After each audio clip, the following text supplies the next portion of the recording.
شروع اللہ کا نام لے کر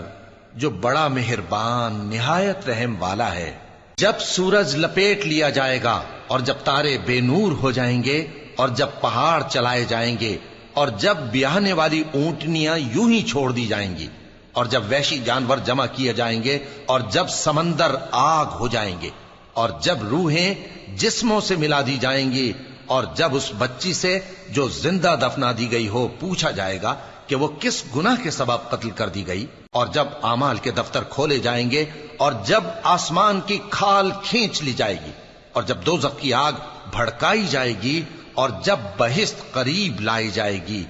تب ہر شخص معلوم کر لے گا کہ وہ کیا لے کر آیا ہے۔ پس میں ان ستاروں کی قسم کھاتا ہوں جو پیچھے ہٹ جاتی ہیں اور جو سیر کرتے اور غائب ہو جاتی ہیں، اور رات کی قسم جب وہ پھیلنے لگتی ہے، اور صبح کی قسم جب وہ نمودار ہوتی ہے، کہ بے شک یہ قرآن اس فرشتہ عالی مقام کا سنایا ہوا پیغام ہے جو صاحب قوت ہے، مالک عرش کے ہاں اونچے درجے والا ہے، سردار ہے، ساتھ ہی امانت دار ہے۔ اور مکے والو تمہارے رفیق یعنی ہمارے پیغمبر صلی اللہ علیہ وآلہ وسلم دیوانے نہیں ہیں،